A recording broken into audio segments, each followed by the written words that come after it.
Attempt में ना हो, बट मैं फिर से अटेम्प्ट दूंगा। चलो बच्चा लोग, a very very good afternoon to all of you. और भाई हम लोग सबसे पहले ना आते हैं एक बार इन्वेंट्री के वन शॉट रिवीजन पे। ठीक है, हम लोग क्या करेंगे भाई, इन्वेंट्री के ना मैंने कुछ इंपॉर्टेंट क्वेश्चंस की लिस्ट बनाई है। ज्यादातर बच्चों को स्टॉक टेकिंग वाले क्वेश्चंस में डाउट है। अब आपको बच्चा मैं फोकस ज्यादा स्टॉक टेकिंग पे ही करूंगा। ठीक है, अब अगर हम लोग वन शॉट इन्वेंट्री का देखते हैं तो सारे बच्चे एक चीज नोटिस करना, इन्वेंट्री के वन शॉट में मैक्सिमम बच्चों को जो डाउट आता था वो था स्टॉक टेकिंग वाले क्वेश्चंस में। ठीक है, तो हम लोग बच्चा यहां पर ना सबसे ज्यादा फोकस ही स्टॉक टेकिंग पे करने जा रहे हैं। तो सबसे पहले जैसा कि आपको याद होगा, जब हमने इन्वेंट्री करा था बेटा बिल्कुल स्टार्टिंग में, याद करो मैंने क्या कराया था आपको इन्वेंट्री में। सबसे पहले जब स्टार्ट कराया था मैंने कहा था बेटा इन्वेंट्री में एक होता है थ्योरी बेसिक्स, एक होता है मेथड्स ऑफ वैल्यूएशन, एक होता है स्टॉक टेकिंग, फिर एक कहा था मिसलेनियस। मिसलेनियस में हम लोगों ने सारे मिक्स क्वेश्चंस करने होते थे। ठीक है, अब जो मेथड्स ऑफ वैल्यूएशन है मैंने आपको उस टाइम पे कहा था बेटा, एक बार दोबारा बता देता हूं। एक होता है historical cost method. Historical cost में होता था इन्वेंट्री नॉट, ये नोट करने की जरूरत नहीं बिकॉज ये हम लोग ऑलरेडी लिखा हुआ हमारे पास। एक होता था बेटा इन्वेंट्री नॉट इंटरचेंजेबल, और एक होता था इन्वेंट्री जो इंटरचेंजेबल होती थी। आपको याद होगा मैंने क्लास में एग्जांपल दिया था कि भैया जो इन्वेंट्री जिसको हम बदल नहीं सकते, तो जैसे उसके अंदर हम लोग कौन सा मेथड यूज करते थे, चेक करो, जिसका नाम था specific identification method. This method was only there for theory, हमारा प्रैक्टिकल नहीं था इसका। भाई अब हमारे पास अगला है फीफो, लीफो और डब्ल्यूएपी। अब बेटा FIFO first in first out, LIFO last in first out, WAP is basically weighted average price. तो मेरे ख्याल से ये वाला पोर्शन बच्चों के लिए काफी इजी होगा, इसमें इतना डाउट नहीं आएगा। फिर हमारे पास बच्चा एक होता था non historical cost method. Non historical में एडजस्टेड सेलिंग प्राइस मेथड होता था। मैं आपको इसके भी मैंने सम डाले, जो मैंने अभी इंपॉर्टेंट क्वेश्चंस की लिस्ट डाली है, क्योंकि इसमें भी बच्चों को प्रॉब्लम आती है। अच्छा, ये तो बड़ा हमारा चैप्टर का फर्स्ट पार्ट था, बट जो हमारा मेन एस्पेक्ट था ना, दैट वाज स्टॉक टेकिंग। तो हम लोग ना पहले एक काम करते हैं, स्टॉक टेकिंग के पहले एक बार फंडे को समझते हैं, क्योंकि मैंने आपको पहले बोला मैं फोकस पहले स्टॉक टेकिंग पे करूंगा। स्टॉक टेकिंग के फंडे को समझते हैं, और मैंने कुछ क्वेश्चंस यहां पर आपके लिए सिलेक्ट करें। मैं रेकमेंड करूंगा ये वाले क्वेश्चन जरूर करके जाना। मैंने ये सितंबर 25 बैच के लिए स्पेसिफिकली अपने क्वेश्चंस बनाए हैं। तो भाई स्टॉक टेकिंग का फंडा क्या है, स्टॉक टेकिंग दो प्रकार की होती है, केस 1 केस 2। आपने नोट नहीं करना बिकॉज आपके पास नोट्स हैं। एक होती है stock taking before the closing date. बेटा बिफोर द क्लोजिंग डेट का मतलब क्या होता है कि अकाउंट्स क्लोजर अगर सपोज कर लो 31 मार्च है, और स्टॉक कैलकुलेशन आप करने चले गए 25 मार्च को। मतलब सपोज कर लो आप चले गए भैया 31 मार्च को आपका अकाउंट्स बंद हो रहा है, और 25 मार्च को आप अपने अपने स्टॉक को चेक करने चले गए, मतलब आप 6 दिन पहले ही चले गए। तो अब होगा क्या, 25 से लेकर 31 के बीच में जो स्टॉक आया और गया होगा उसको रिकॉर्ड नहीं करा होगा। तो आपने क्या करना है बच्चा, याद रखना, जो सपोज कर लो लेट्स से फॉर एग्जांपल भैया 25 मार्च को जो स्टॉक था, अब आपने 25 से लेकर 31 के बीच में जो परचेजेस करी हैं उनको हम लोग कर देंगे प्लस। क्यों, क्योंकि 25 से लेकर जो 31 के दौरान परचेज करी थी उसको रिकॉर्ड नहीं करा था, हम उसको ऐड बैक कर देंगे। जो हमारे गुड्स थे, आपको पता है stock is valued at cost और NRV whichever is less. NRV का फुल फॉर्म क्या था भाई, नेट रियलाइजेबल वैल्यू। ठीक है, सो बच्चा जो कॉस्ट ऑफ गुड्स सोल्ड होता है, हम लोग यहां पर कॉस्ट ऑफ गुड्स सोल्ड लेते हैं because stock is generally valued at cost, cost हमेशा कम होती है। तो हमें पहले जो भी सेल वाला आइटम होगा ना, सेल वाला, उसको पहले कॉस्ट में कन्वर्ट करना पड़ेगा। वो कन्वर्ट करके उसको माइनस करेंगे। क्यों, बिकॉज सेल करने से स्टॉक चला जाता है। सेल करने से क्या होता है भैया, स्टॉक हमारा चला जाता है। उसके बाद परचेज को प्लस करा तो परचेज रिटर्न माइनस होगी इस दौरान। मतलब 25 से लेकर 31 तक जितना भी हमारे पास स्टॉक होगा उसमें जो आपकी परचेज रिटर्न होगी वो माइनस हो जाएगी, और सेल रिटर्न प्लस होगी, क्योंकि सेल रिटर्न से गुड्स आते हैं, परचेज रिटर्न से गुड्स जाते हैं। अब बच्चों एक बात दिमाग में रखनी है आपने, सेल रिटर्न को कॉस्ट में कन्वर्ट करके आपने फिर करना है।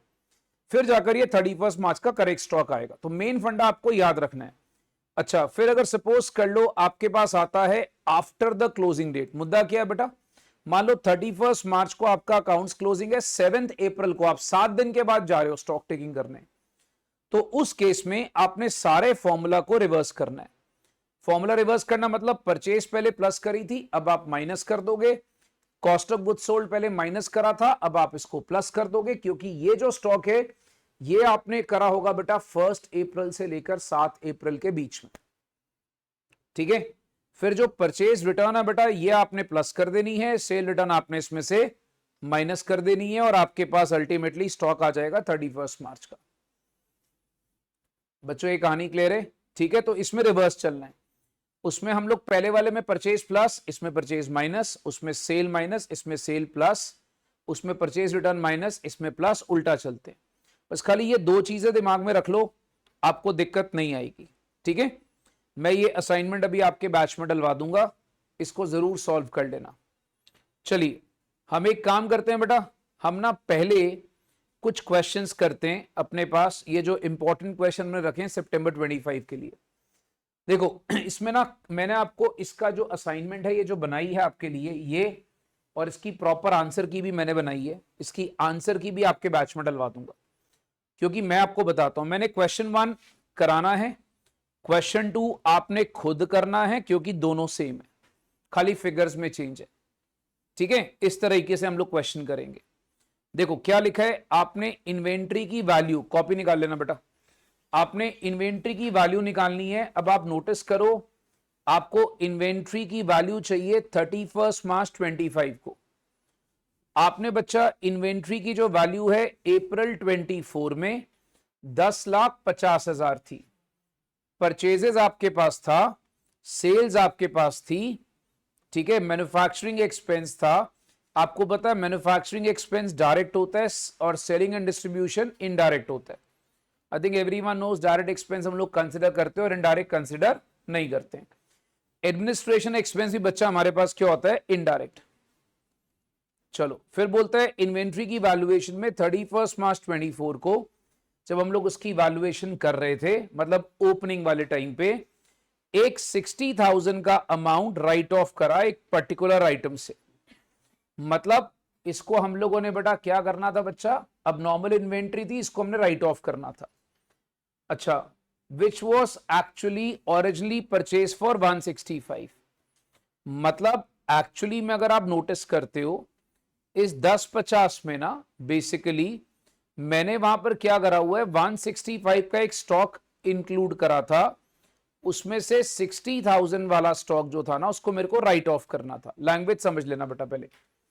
फिर लिखा है इसको मैंने बाद में जाकर बेचा कितने का, 1.5 लाख रुपए का। मैंने कितने का बेचा बेटा, 1.5 लाख रुपए का। अब पॉइंट आपको क्या समझना है कि भाई 60,000 का स्टॉक जो राइट ऑफ करा था, इसको मैंने स्टार्टिंग में परचेज कितने का करा था, 165 का। अगर आप ध्यान से देखते हो तो ओपनिंग में मेरे पास अबनॉर्मल आइटम है कितने की, 165 का परचेज करा था, 60 राइट ऑफ करा। बच्चा एक बात याद रखो, ये नीचे जितनी भी इंफॉर्मेशन गिवन होती है सारी कौन सी होती है, अबनॉर्मल। इसको याद कर लो, जो एडजस्टमेंट में दिया होगा बेटा वो अबनॉर्मल की इंफॉर्मेशन होगी। अबनॉर्मल स्टॉक को आपको बाहर निकालना होता है, ठीक है। तो आप जब भी कैलकुलेशन करोगे याद रखिएगा अबनॉर्मल स्टॉक आपने बाहर निकालना है, ठीक है। तो अब आपने करना क्या है, देखिए क्वेश्चन नंबर 1 चेक करो भाई, मेरे पास ओपनिंग स्टॉक दिया हुआ है, ओपनिंग स्टॉक 31 मार्च 24 का, दैट इज 10,50,000। इसमें से जो मेरे को अबनॉर्मल स्टॉक होता है इसको मुझे बाहर निकालना है। अब अबनॉर्मल स्टॉक की मेरी वैल्यू कितनी है, देखो 165 का परचेज करा था, बट उसमें से 60,000 राइट ऑफ कर दिया। 60,000 राइट ऑफ करने के बाद मेरे पास अबनॉर्मल, राइट ऑफ करना मतलब वो बुक से एलिमिनेट कर दिया। होता गया बेटा कि वो एलिमिनेट करने के बाद आपके पास अबनॉर्मल स्टॉक की वैल्यू रहेगी 1,05,000। तो जो ओपनिंग स्टॉक है वो एक्चुअली में आपके पास रह गया 10,50,000 में से 1,05,000 माइनस कर लो तो जो आपका actual opening stock excluding abnormal item रह जाएगा 945। पहले देखो सारे बच्चों को ये क्लियर है, ठीक है। अच्छा, फिर इसके बाद नेक्स्ट इसमें मैं परचेजेस ऐड करूंगा। परचेजेस मेरे पास कितनी है, 36 लाख की परचेजेस हैं भाई। इसमें मैं मैन्युफैक्चरिंग एक्सपेंसेस ऐड करूंगा। मैन्युफैक्चरिंग एक्सपेंस कितना है, 3 लाख है, ठीक है जी। अच्छा, तो अब इसमें आप चेक करोगे, ये सारा ऐड करने के बाद I will get my total as 48,45,000। इसमें से cost of goods sold minus करूंगा तो क्लोजिंग स्टॉक आएगा। याद है formula, opening stock plus purchases plus direct expenses minus cost of goods sold will give me closing stock. अब problem ये है बेटा, जो कॉस्ट ऑफ गुड्स सोल्ड आता है ना, उसकी मैं कैलकुलेशन कुछ इस तरीके से दिखा दूंगा नीचे। यहां पर देखो, जो सेल मुझे गिवन है, सेल बच्चा मुझे गिवन है 55,50,000। होल्ड ऑन भाई, 55,50,000 है, बट इसमें से अबनॉर्मल सेल कभी भी कंसिडर नहीं करनी। तो बच्चा अबनॉर्मल सेल जो है वो मेरी 1 लाख की है, बिकॉज जो अबनॉर्मल आइटम है बच्चा वो एक्चुअली में उसको मैंने बेचा, सॉरी 1.5 लाख का बेचा। तो अबनॉर्मल कितनी है बच्चा मेरे पास, 1.5 लाख की। 1.5 लाख का मेरे पास अबनॉर्मल सेल है। तो मैंने क्या करना है भैया, 1.5 लाख का अबनॉर्मल सेल इसमें से निकाल दिया। तो बच्चों पहली बात, मेरे पास 55,50,000 में से मेरा 1.5 लाख जो है अबनॉर्मल सेल है। तो बेटा नॉर्मल सेल कितनी आ गई, 54 लाख, ये आ गया। अब आप इसमें चेक करो, इसमें जीपी परसेंटेज कितना है, बिकॉज अगर मुझे कॉस्ट ऑफ गुड्स सोल्ड चाहिए, जीपी लिखा हुआ है 20% ऑन सेल्स। अच्छा, एक खतरे की घंटी होती है बेटा, ये 20% ऑन सेल लिखा हुआ है अभी तो ठीक है, कल को 20% ऑन कॉस्ट लिखा हो, याद है कन्वर्ट करते थे, 1/4 1/5 करके कन्वर्ट करते थे। सो बच्चों याद रखो 20% भैया, अभी यहां पर टेंशन नहीं है। अपने को 10,80,000 रुपया यहां से माइनस करा, तो बच्चा 54 लाख इसमें से 1080 माइनस करा, बाकी बैलेंस आया 4320। ये कर लिया। ये माइनस करने के बाद बच्चा मेरे पास आ गया क्लोजिंग स्टॉक। अब ये मेरा क्लोजिंग स्टॉक है as on 31 March 25, that is 5,25,000 रुपया। बच्चे इसको चेक कर लो भाई, और बिल्कुल सेम तरीके से बच्चा आपने अगला क्वेश्चन करना है, याद रखना, बिल्कुल डिटो सेम तरीके से।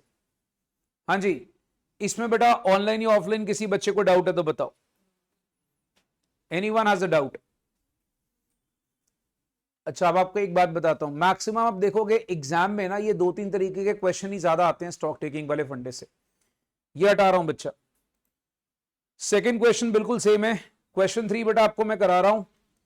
ये क्वेश्चन जो है इसको ध्यान से देखना, ये आफ्टर स्टॉक टेकिंग वाला क्वेश्चन मैंने लिया है, आफ्टर वाला, समझो। अब अगर आप यहां पे देखते हो लिखा क्या है, closing stock of zebra stores was actually prepared on generally accepted accounting principles. Stock taking was actually completed by 10th April. On that date, valuation was 5,02,500. मतलब उस दिन जो मेरे स्टॉक की वैल्यू थी वो कितनी थी, 5,02,500।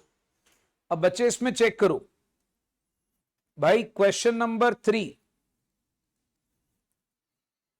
ये लीजिए भाई। सबसे पहले value of stock on 10th April 2024 इस 5,02,500। अच्छा, इससे मुझे को एक पहले बात बताओ, जो मैं तुम्हारे टेस्ट ले रहा हूं उसकी आंसर की डलती है, तुम उसको कंपैरिजन करते हो घर जाके?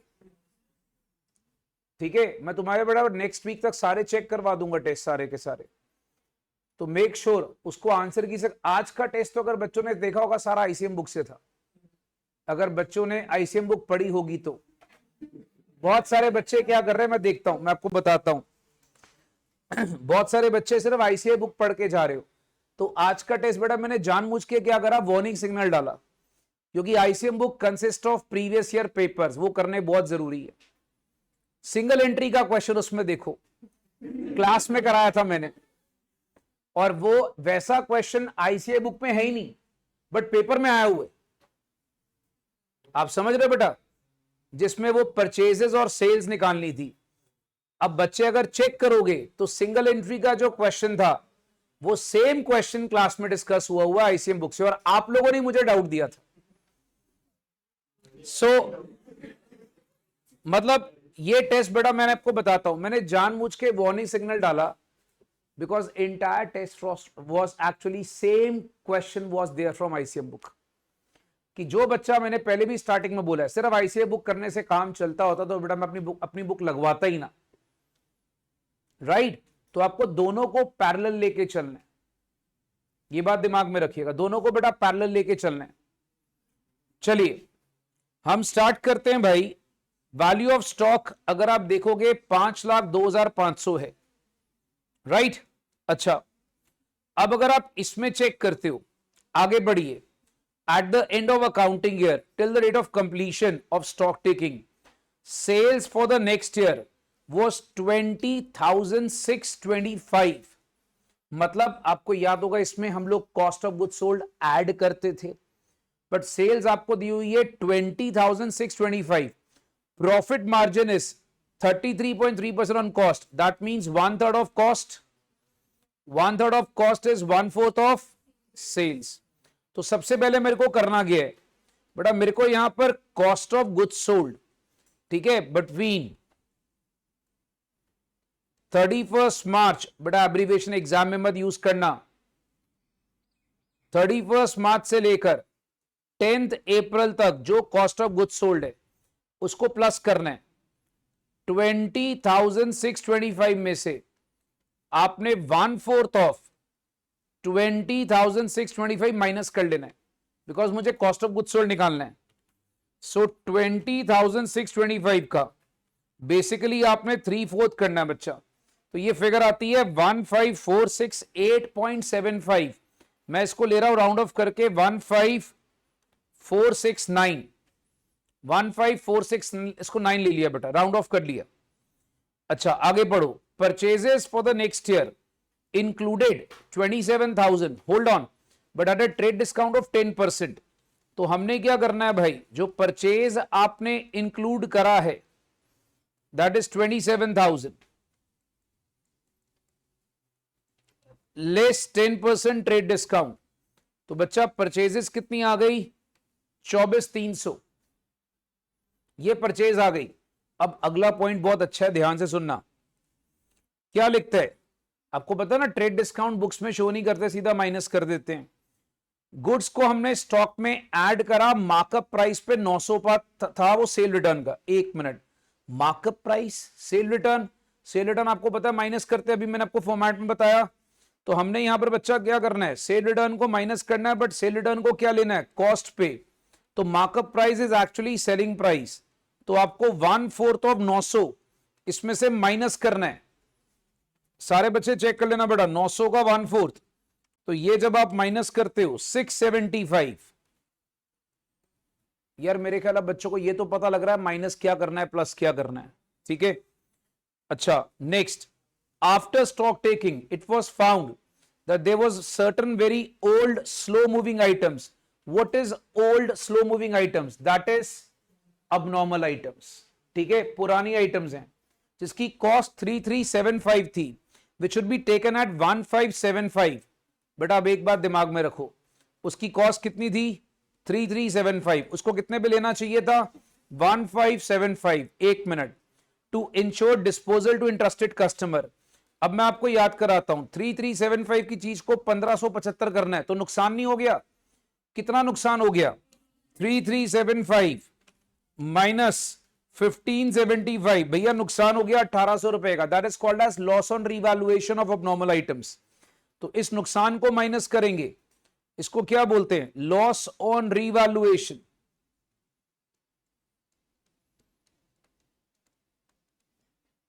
ऑफ अबनॉर्मल आइटम्स 1800 हमने भाई इसमें से कर दिया माइनस। आगे सुनो, फिर लिखा है हैवी फ्लड्स के कारण कुछ गुड्स कॉस्टिंग 4650 के रिसीव करे सप्लायर से beyond the delivery date of customer, ठीक है। अब वहां लिखा क्या है, कस्टमर डिलीवरी देने को मना कर रहा है, कहते हैं मैं नहीं लूंगा, और एनआरवी गुड्स की कितनी है 3750। मतलब मैं अगर 4650 के गुड्स मैंने कस्टमर को थोड़ा लेट भेजवाए, कस्टमर कहता है जी जाओ मैं नहीं लेता डिलीवरी, अब वो मेरा नुकसान है। क्यों? बिकॉज मेरे गुड्स 4650 के मार्केट में अब बिकेंगे 3750 के, तो मेरे को नुकसान हो गया, क्योंकि मैं डिफॉल्ट के कारण मेरे गुड्स की वैल्यू कम हो गई। अब गुड्स की वैल्यू कितनी कम हो गई यहां से 900, तो भाई यहां पर आप लिखोगे less loss due to default, कितनी कम हो गई 900। अब आप चेक करो बेटा, ये तुम्हारे पास स्टॉक की सही वाली वैल्यू आएगी। Now tell me guys, if anybody has a doubt, 31st मार्च अपने पास 24 को ये करेक्ट वैल्यू स्टॉक की आएगी, या आप लोग बताइए बेटा कितनी आती है? चलो कैलकुलेशन करके बताओ जल्दी से। 490294। दैट्स एब्सोल्युटली ग्रेट, शाबाश।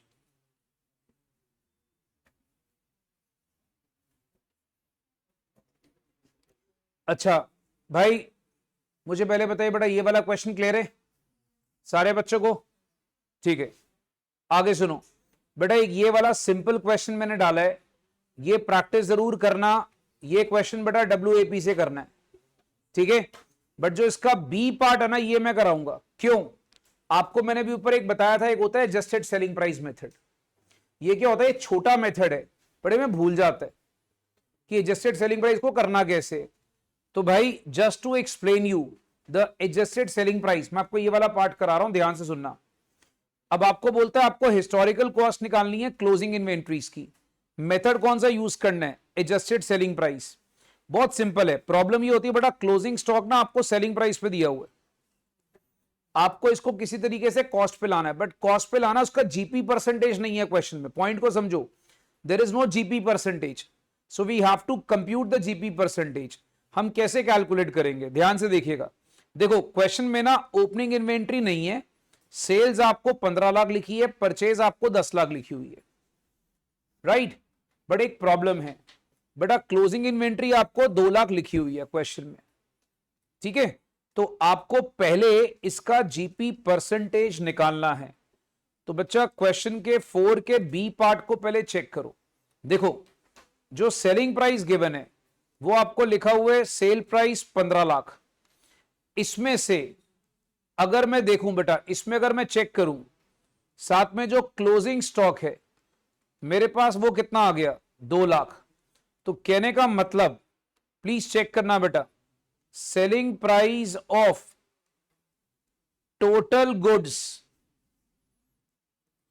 अवेलेबल, भाई टोटल गुड्स मेरे पास जो अवेलेबल थे उसका सेलिंग प्राइस कितना है 17 लाख। पहले चेक करो टोटल गुड्स मेरे पास कितना था बच्चा, टोटल गुड्स कितने थे 17 लाख रुपए के थे अवेलेबल, उनका सेलिंग प्राइस। अब मैंने टोटल खरीदे कितने थे, मैंने टोटल खरीदे कितने थे, उसकी कॉस्ट प्राइस वो है 10 लाख। एक्चुअली में इसका जो प्रॉफिट मार्जिन है बच्चा वो टोटल गुड्स से निकालना होता है। तो आपका जो प्रॉफिट मार्जिन है, प्रॉफिट मार्जिन कितना है 7 लाख। कितना है बच्चा प्रॉफिट मार्जिन 7 लाख।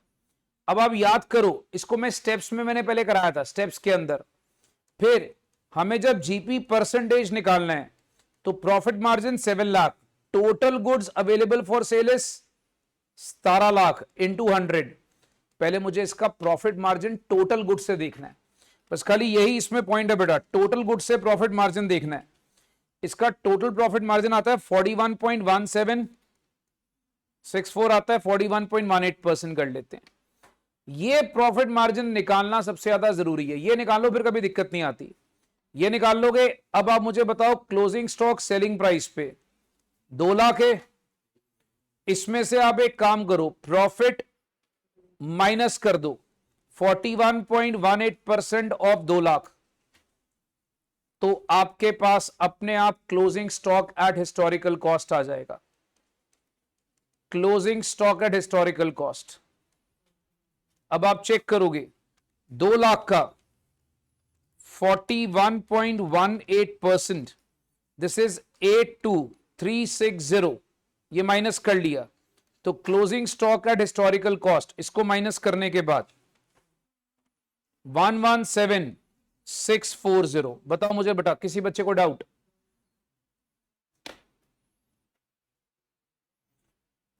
देखते जाओ भाई, if anybody has a doubt do let me know.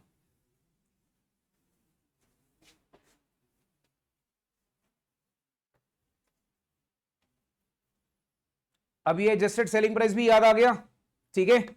चलो एक और अच्छा क्वेश्चन कराने जा रहा हूं, ध्यान से देखना। अब देखोगे क्वेश्चन 5,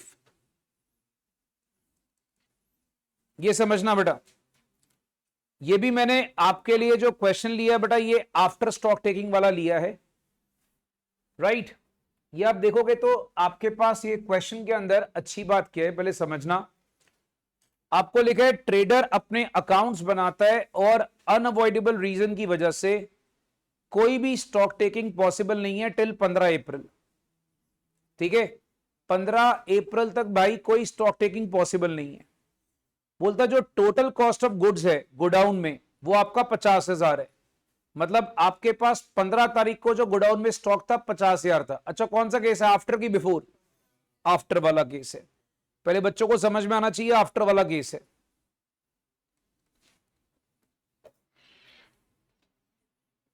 ये लो भाई, तो value of closing stock on 15th April 50,000। Year भी चेक कर लें, ईयर इज 23। चलो अब इसमें हमने करना क्या है बेटा, cost of goods sold plus करना है, इस दौरान होने वाला कॉस्ट ऑफ गुड्स सोल्ड। अब आप एक काम करो, क्वेश्चन में नीचे पढ़ लो बेटा, जीपी इज 20% ऑन सेल्स, ठीक है। Sale is 41,000 including cash sale 10,000। मुझे पहले बताओ इंक्लूडिंग कैश सेल से क्या फर्क पड़ेगा? It does not effect. हाँ सेल रिटर्न दिया 1000। अब कोई बच्चा बोलता है सर मुझे सेल रिटर्न अलग से नहीं शो करना, मैं नेट करना चाहता हूं, कर सकता है। अब याद करो मैंने क्लास में बोला हुआ, तुम एक काम करो, तुम नेट सेल ले लो। नेट सेल कितनी आ गई बेटा, 41 माइनस 1 कितना हो गया, 40।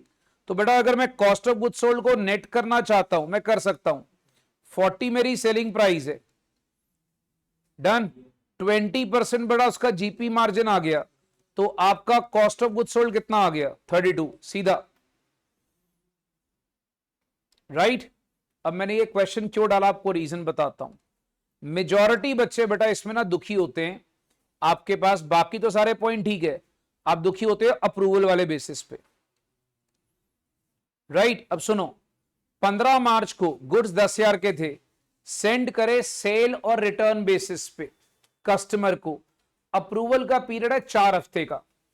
उसने क्या करा, उसने 40% गुड्स मुझे 10 तारीख को भेज दिए।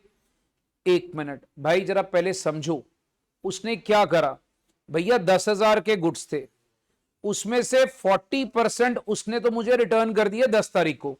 मैं स्टॉक टेकिंग करने कब गया, 15 तारीख को, मतलब 10 तारीख को मेरे पास जब वो स्टॉक आ चुका है तो मेरे 15 वाले स्टॉक में ऑलरेडी है।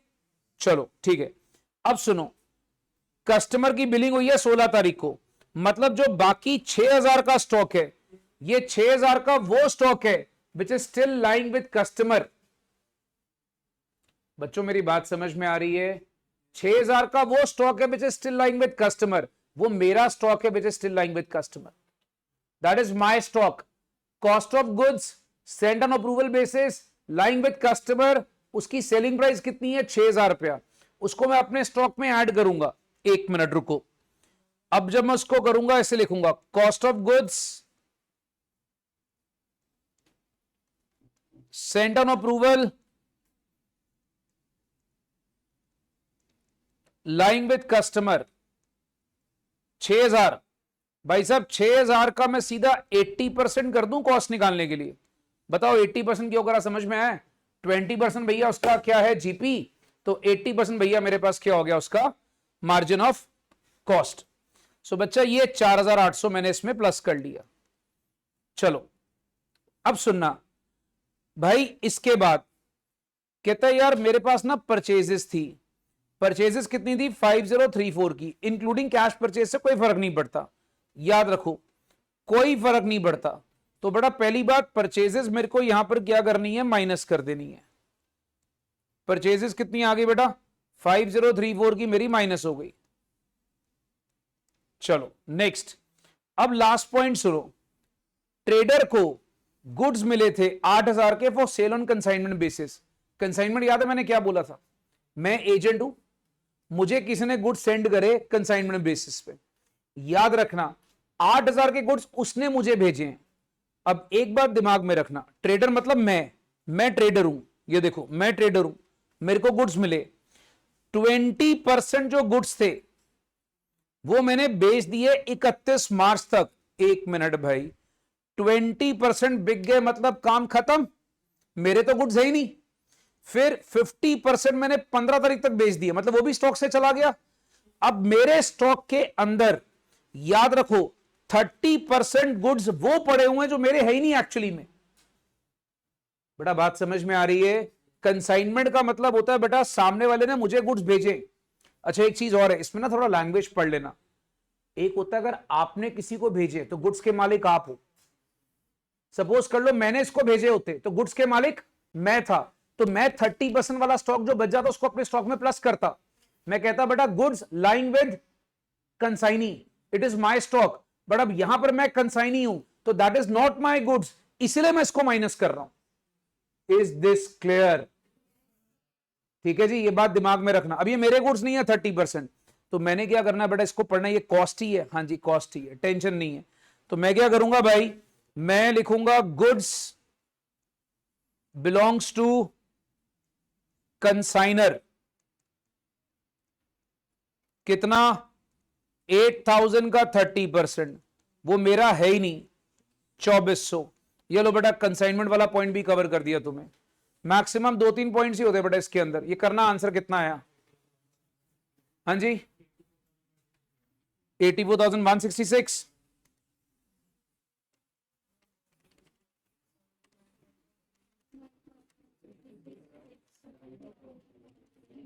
बेटा आपकी कैलकुलेशन गलत है भाई साहब, अब तो एग्जाम के दिन है, ऐसी हरकतें ना करो यार। कैलकुलेटर तुम्हारे पास है, ठीक है? तो भाई अब तो ऐसी हरकतें ना करो काका जी। अब तो काका जी एग्जाम के दिन आ गए।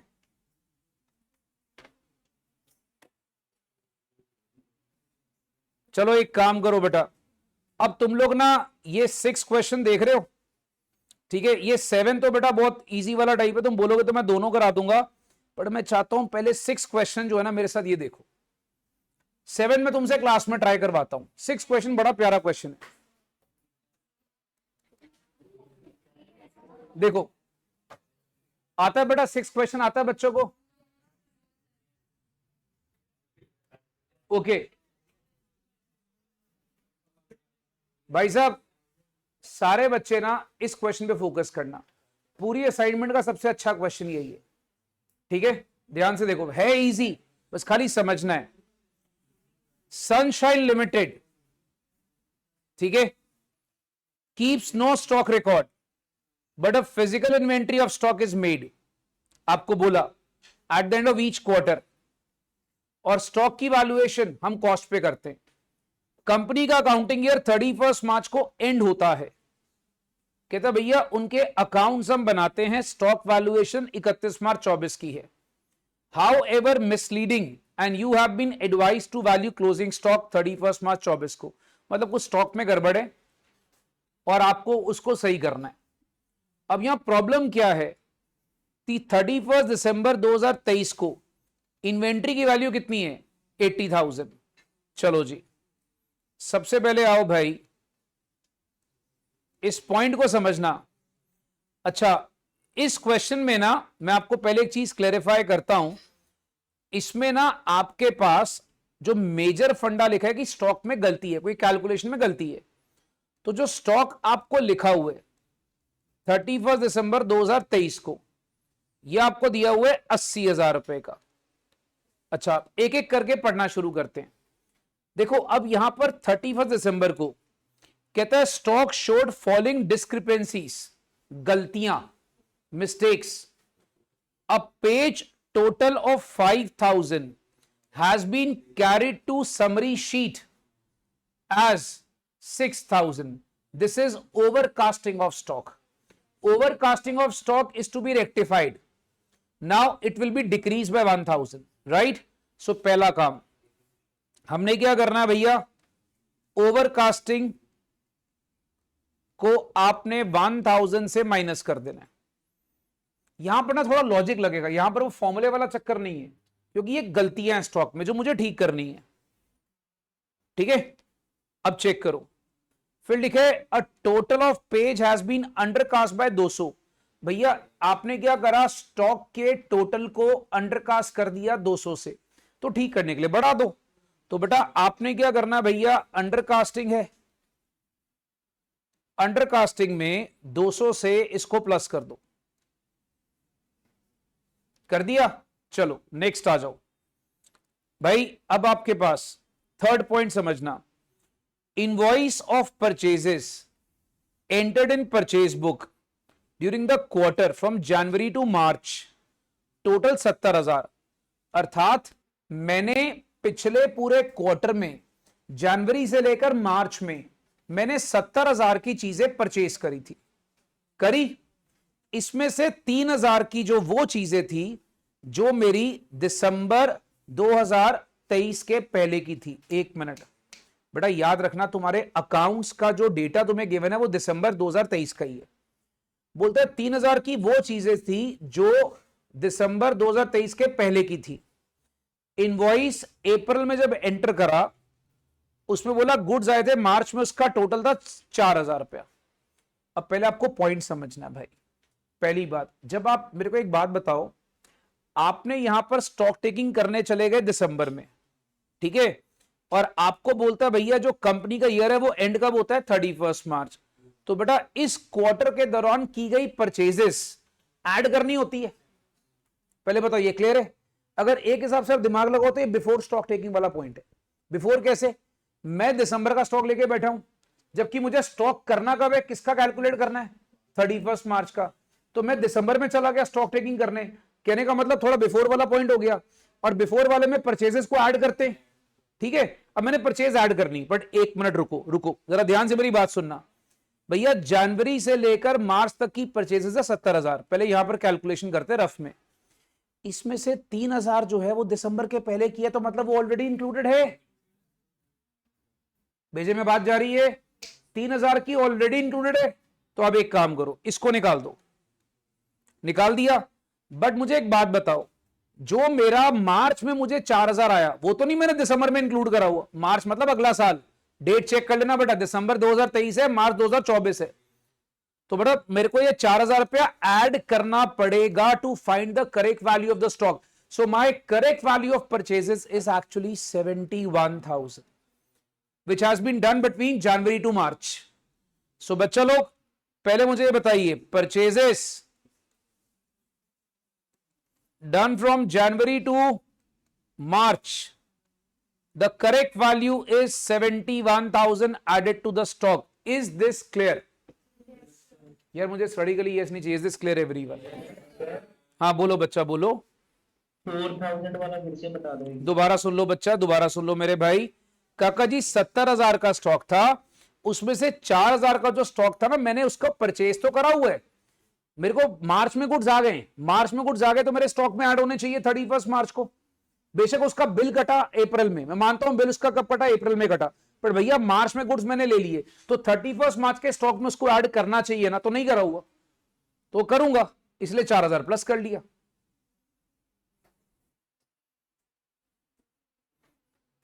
जतिन जी आपकी तो सारी टीम यहां पर तरन तारण से यहां पर पहुंची हुई है, आपने टेस्ट दिया नहीं बेटा? सर वो टेस्ट अपलोड नहीं हो रहा वहां पर, वो कंप्रेस तो पता नहीं कोई पंगा पड़ रहा है बेटा। उसमें क्या होता है, पीडीएफ की एक लिमिट होती है मेरे दोस्त, पीडीएफ की ना लिमिट होती है। हाँ जी। पर मुझे यार आप लोग बच्चों का समझ में नहीं आता यार, जब हम लोग फेस टू फेस क्लास में आते तो टेस्ट ऑनलाइन क्यों देते हैं?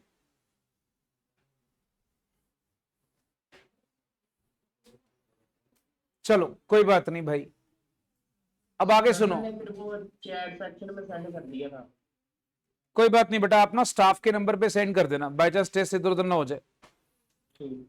अब सुनो, सेल की बात करते हैं भाई, इधर सुनना। सेल 90,000 की है जनवरी से लेके मार्च की। बेटा 90,000 की सेल है जैन से लेके मार्च की, उसमें से 5,000 की सेल वो थी जो दिसंबर के पहले की थी। Same point. तो बेटा 5,000 की सेल इसमें से माइनस हो गई। और कुछ ऐसी सेल थी जिसका इनवॉइस कटा था अप्रैल में, बट वो मिल गए हमें कब? मार्च में। तो उसको प्लस कर लिया।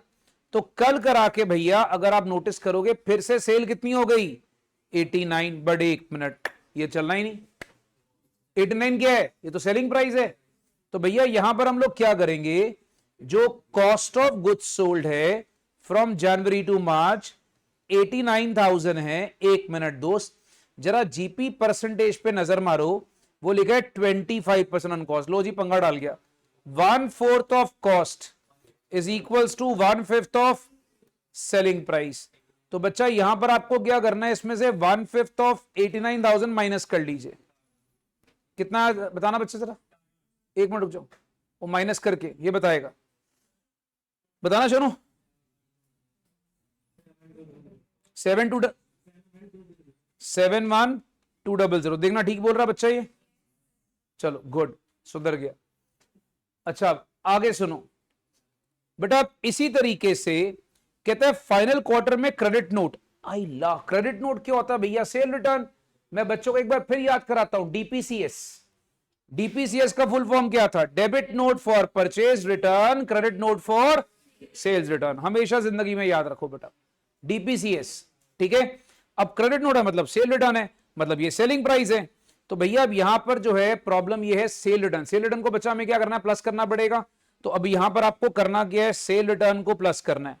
बट 1,000 में से आपको पहले 1/5 ऑफ 1,000 इसको निकाल के कॉस्ट निकालनी पड़ेगी, 800 प्लस करना पड़ेगा। अब देखो, अब हमें बेटा कनप भैया बताएंगे आंसर क्या आ रहा है स्टॉक का। सही वैल्यू स्टॉक की 31 मार्च 24 को। कनप की आवाज को क्या हो गया? थोड़ी लेडीज टाइप आ रही है। हाँ, कितना दीदी आप बोली तो इतने जोश से बोला था। शाबाश बहन, वेरी गुड। चलो भाई, ये तो हमने कर ही लिया। अब सारे बच्चे मुझे बताओ, किसी को डाउट तो नहीं है? तो एक काम करते हैं, एक आखिरी क्वेश्चन है, तुम लोग करके दिखा दो मुझे। चलो जल्दी से आंसर आप बताओ फटाफट से। कोई स्टेटमेंट ज्यादा मत लिखो, मुझे फटाफट आंसर बता दो, तो बच्चों को मैं बेटा फ्री करूं कल के टेस्ट के लिए। यार कल हमारा अकाउंट्स का फुल सिलेबस टेस्ट है। कोई और टॉपिक किसी ने कुछ पूछना है, रिवाइज करना है तो बता दो। कुछ बच्चे पीस मिल। अच्छा मैं अभी अभी आपको डिस्कस कर देता हूं बेटा, पीस मिल अभी डिस्कस कर देता हूं। तब तक बेटा सारे रेक्टिफिकेशन पे वो प्रॉफिट और लॉस का इफेक्ट वो भी। ठीक है बच्चा, और दो चार चीजें कुछ। नहीं सर बस। बेटा जो आज मैंने डेथ का सम डाला था ना, वो आईसीएम बुक का क्वेश्चन था, इसमें 6-6 महीने वाला गैप था, सेम क्वेश्चन था। कोई बात नहीं, मैं डिस्कस कर देता हूं।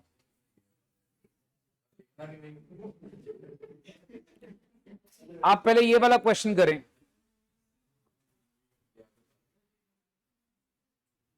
मैं अभी आपको आज के टेस्ट का डेथ का क्वेश्चन भी डिस्कस कर देता हूं, कोई बात नहीं।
वेरी गुड बच्चा, द करेक्ट आंसर इज, शाबाश सनी, करेक्ट आंसर 2,01,500। अब देखो जितने बच्चे अभी भी इसमें गलती कर रहे हो ना, सारे बच्चे चेक करो बेटा, इसमें सेम पॉइंट है जो मैंने अभी आपको कराया। अब एक काम करो, पहले क्वेश्चन को चेक करो। ये देखो बेटा 1.5 लाख का स्टॉक है और क्वेश्चन बेटा आफ्टर स्टॉक टेकिंग का है। सारे बच्चों को समझ में आ रहा है? मैं तुम्हें यहीं पे बताता हूं। ये देखो, तो 15 अप्रैल को जो स्टॉक तुम्हें गिवन है वो 1.5 लाख का है, राइट। इसमें कॉस्ट ऑफ गुड्स सोल्ड पहले ऐड कर लो। कॉस्ट ऑफ गुड्स सोल्ड कितना? 95। GP margin 20% on sale, 1/4 of sale आ गया, कोई टेंशन नहीं है। आराम से आप एक काम करो, आप ये भी कर सकते हो 95,000 का सीधा 80% कर लो। कर लिया 76,000। अच्छा, फिर आप एक काम करें बेटा, परचेजेस 15 और 25 सीधा 40,000 है, तो आप परचेजेस को सीधा लेस कर दें। कितना? 40,000। ये भी हो गया। अच्छा जी, अब आप नीचे एडजस्टमेंट्स वाली आइटम पर आ जाएं। 30,000 के गुड्स थे, ध्यान से मेरी बात सुनना। 30,000 के गुड्स थे, सेलिंग प्राइस है, उसमें से 25% रिटर्न हो गए। एक मिनट, 30,000 में से अगर 25% रिटर्न हो गए तो बाकी कितने रह गए? 22,500। अब देख रहे हो रफ वर्क, बोलते हैं कस्टमर का वहां पर वो गुड्स अभी तक कस्टमर के पास थे। तो बेसिकली क्या फंड है, मेरी बात समझो, उसने रिटर्न कर दिया 25%, बोलता है approving the rest. Customer was build on 25 अप्रैल, मतलब जब मैं वहां पर 15 तारीख को चेक कर रहा हूं या 31 मार्च को, तो 31 मार्च के दिन बेटा वो मेरा स्टॉक है जो कस्टमर के पास पड़ा, उसकी बिलिंग तो बाद में हुई है। तो अभी मैं क्या करूंगा? Cost of goods lying with customer. यार आप मुझे 31 मार्च का स्टॉक लाके दो ना, तो ये तो अभी देखो कस्टमर ने खरीद लिए, अप्रूव कर लिए, सब बात की बात है, वो तो 12 तारीख या 15 तारीख या 25 तारीख की बात है। प्रेजेंटली 22,500 का 80% is my stock on 31 March.